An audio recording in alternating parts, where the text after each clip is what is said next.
A few months ago, we discussed a story that was guaranteed to inflame tensions in Gaza. After the fighting and the bloodbath, Israel casually decided that they were just going to annex about 990 acres of property near Bethlehem from the Palestinians. So it was officially Palestinian territory, and Israel said, "Thank you, we'll take that." So this led to an international outcry. I remember screaming about it on the show at the time, and Israel was condemned by pretty much everybody. And this was clearly a situation of adding insult to injury, because if you remember, not too long before that, thousands of Palestinians died in the Gaza incursion, and about 80% of them were civilians. There were reports that Israel hit schools, some UN schools, some hospitals. It was just a terrible situation to behold. Well, today we get the news that, quote, Israel has decided to advance the planning of more than 1,000 units in Jerusalem, roughly 400 in Har Homa and about 600 in Ramat Shlomo. So not only did they annex the land and say, "Thank you, we'll just take this," now they're going to build about 1,000 units for ultra-Orthodox Jews, mind you. Okay. Whenever anybody acts surprised or baffled as to why people in Gaza, why people in the Palestinian territories are really angry at Israel, and why is it that in the Hamas charter they talk about wiping Israel off the map? Where does this visceral hatred come from? Now, a lot of it, of course, is religious. There's a case to be made for that, and, you know, the people like Sam Harris will never let you miss out on that fact, and they're right to an extent to point that out. But probably specifically in the Palestinian territories, more of the anger, or I should say the anger, is rooted in this right here. When somebody comes, takes your land, and then says, not only am I going to take your land, now I'm going to build on it and cry me a fucking river, go away. And then, of course, we've heard the stories for decades of the Likud party and officials in Israel basically bulldozing over houses that Palestinians are living in and saying, okay, now we're going to build here. This is where the anger comes from.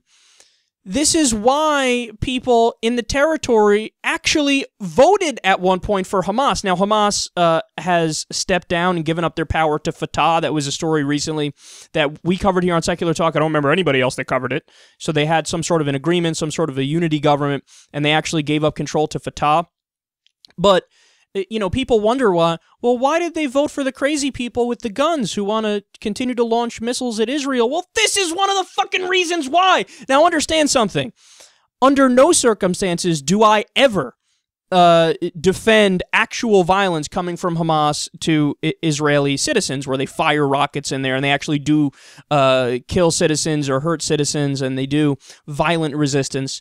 I'm not in favor of that. I think it's wildly counterproductive, and I'm against all civilian casualties ever across the board in every single situation where there's fighting.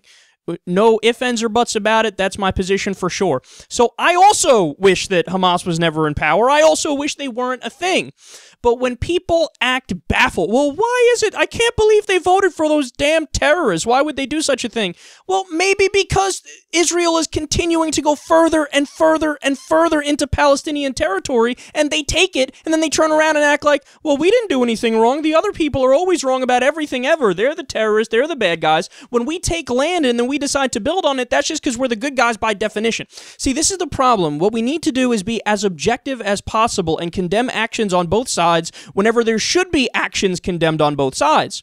So, yes, we can talk about Hamas violence. Yes, we could talk about missiles being fired into Israel and how that's a bad thing and how it should stop immediately. But we also should be able to talk about the fucking occupation. And we should talk about how that breeds violence, that breeds terrorism. It's not an excuse for it. Nothing's an excuse for it, but it explains it. So if you're pro-Israel, if you actually want to set up a situation where Israel is as safe as humanly possible, you should be out front arguing for a two-state solution. You should be out front arguing for at least the 1967 borders. You should build a giant fucking fence. Both places should get total UN recognition as a state. These things are relatively obvious to objective observers, but when you're involved in the situation and you're playing for a team, nobody's judgment is straight. Whether it's the Palestinians, who a lot of them want a right to return and want to get rid of Israel, never going to happen. That's like the U.S. giving all of our land back to the Cherokees. I mean, yes, we did a horrible thing with the genocide. It was terrible. It was grotesque. We did the Trail of Tears and the Indian Removal Act and all this horrendous stuff. There's no excuse for it. But that doesn't, it just doesn't make sense today, X amount of years later, to give everything back to the Cherokees and the Algonquins. It's just not practical. The same case for Israel and Palestine. But the Palestinians need to be given a fair deal. That doesn't mean you get rid of Israel. That's not even possible.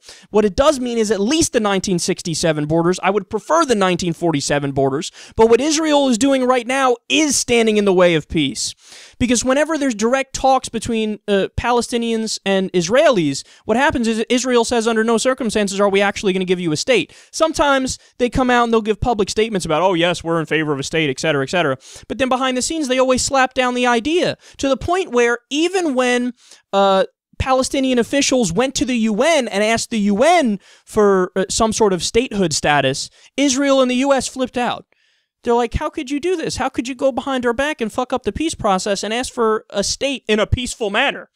And they were like, what are you talking? Every time we go to you, you say under no circumstance are you going to give us a state. Of course we went to the UN to ask for it. And Israel and the US threw a hissy fit and they said, well, now the peace process has broken down and we're not going to give you even non-member statehood status. So it's because Israel will not recognize a state. It's because they're standing in the way of giving the Palestinians a state that the cycle of violence perpetually continues. And then when there is violence, they turn around and use that as a justification to take more Palestinian land. No, enough BSing, enough beating around the bush, enough game playing. The bottom line is this.